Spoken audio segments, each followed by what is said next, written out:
शीस नवा अरिहंत को सिद्धन करूं प्रणाम। आचार्य उपाध्याय का ले सुखकारी नाम। सर्व साधु और सरस्वती जिन मंदिर सुखधाम। महावीर भगवान को नित्य करूं मैं प्रणाम।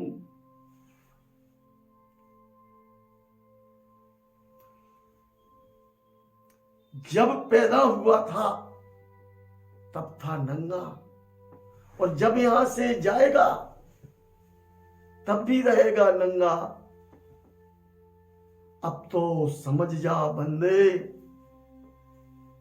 बात बात पर ना कर दंगा, बात बात पर ना कर दंगा। जिनका पापानुबंधी पुण्य का उदय होता है वो वर्तमान में कितनी भी विपरीत क्रियाएं करें, पाप करें, अन्याय करें, अभक्ष भक्षण करें, सत्यविष्णी हो, सारे गांव में ऊधम करें, लोगों को परेशान करें, धमकाएं, बहू बेटियों को छेड़े, फिर भी उनकी हरकतों से परेशान, डर से कुछ ना कहें, उनकी सब चलती रहे। परंतु बंधु, जब पुण्य का एटीएम समाप्त हो जाता है, पाप के कारण खोटी गति, नरक गति के पात्र बनते हैं। सागरों पर्यंत अनंत दुख भोगते हैं, सागरों पर्यंत अनंत दुख भोगते। बंधु, विचार तो करो, क्या इन करतूतों से तुम्हें कभी सुख मिल सकता है? तुम्हारी जो ये आदतें हैं इनमें कहीं भी सुख नहीं है। बंधु, एक मन चला, उसके पापानुबंधी पुण्य का उदय था, मद मस्त था, यदवा तदवा प्रवृत्ति करता था। गांव वालों की आंखों में हमेशा खटकता रहता था। ठीक है, अड़ियल भी था, बात का पक्का भी था। एक दिन कुछ लोगों ने मिलकर सोचा कि इसको तो अब मजा चखाना ही है, और उसको मान पर चढ़ा दिया। उसकी खूब प्रशंसा की और मान पर चढ़ा दिया, और बोले, तुम कुछ काम कर सकते हो? बोले, हाँ, कहो क्या करना है? आकाश के तारे तोड़ना है क्या? नहीं नहीं नहीं। क्या तुम राजा की कुर्सी हटा सकते हो? बोले, हाँ, हटा दूंगा।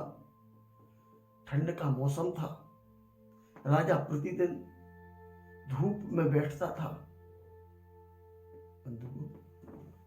वो एकदम गया और उसने चबूतरे पर से राजा की कुर्सी उठाई और एक तरफ रख दी। राजा ने क्रोधित हुआ, परंतु क्या देखता है, पीछे से बहुत से लोग बचाओ बचाओ बचाओ कहते हुए दौड़ लगा रहे हैं। राजा ने कहा, क्या हुआ?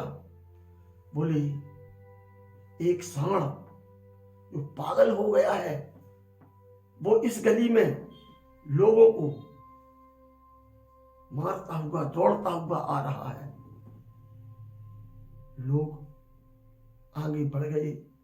राजा ने अपने सिपाहियों के द्वारा सांड को पकड़वाया, शांत किया। जिसने वो राजा की कुर्सी हटाई थी, राजा के मन में आया, उसकी प्रशंसा की और उसको अपने राज दरबार में बुला के सम्मानित करने की सोची। अरे, लोग बागों ने सोचा, अरे ये तो उल्टा हुआ। अपन सोच रहे थे इसको मजा चखाएंगे, परंतु इसका तो और सम्मान होने लगा। ठीक है, लोग बागों ने फिर चापलूसी की, उसको समझाया, उसको खूब प्रशंसा की और बोली, क्या तुम राजा की टोपी हटा गिरा सकते हो? अब वो तो मदमस्त था, बोले हाँ गिरा दूंगा। अच्छा ठीक है। राजा जहां बैठता था उसके पीछे एक खिड़की थी हवा आने के लिए। राजा अपने दरबार में बैठा हुआ था, वो पीछे से खिड़की के पास से गया और उसने तीर कमान लिया और छोड़ दिया, तो राजा की टोपी मुकुट जाके ऊपर छत पर लगा। परंतु क्या देखता है कि उसकी टोपी तो नीचे गिर गई, परंतु उसके साथ एक सांप का बच्चा भी नीचे गिरा। लोगों को आश्चर्य हुआ।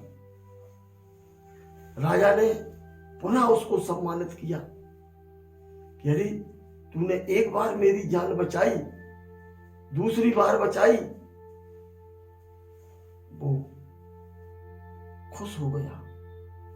बंधुओं, बहुत प्रशंसा सुन वो बहुत खुश हुआ। लोग बागों ने उसकी अकल ठिकाने नहीं लगा पाई, उल्टी उसके लिए प्रशंसा और इनाम मिले। बंधुओं, जिन जीवों का पुण्यानुबंधी पापानुबंधी पुण्य का उदय होता है, जब तक पुण्य का एटीएम रहता है, वो नाना प्रकार की यदवा तदवा प्रवृत्ति करते हैं, फिर भी उनका कुछ नहीं होता। यश कीर्ति नाम कर्म का उदय होता है, फिर भी वो प्रशंसा के पात्र बनते हैं।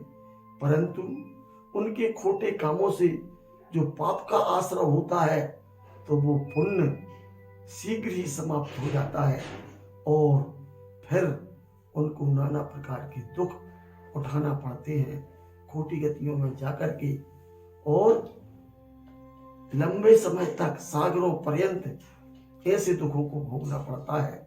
इसलिए पुण्य की उदय हो चाहे पाप का उदय हो, हमारे लिए हमेशा शांत परिणाम रखना चाहिए। पुण्य के उदय में कभी भी इतराना नहीं चाहिए, और पाप के उदय में भी कभी दुखित इतने ज्यादा दुखी नहीं होना चाहिए।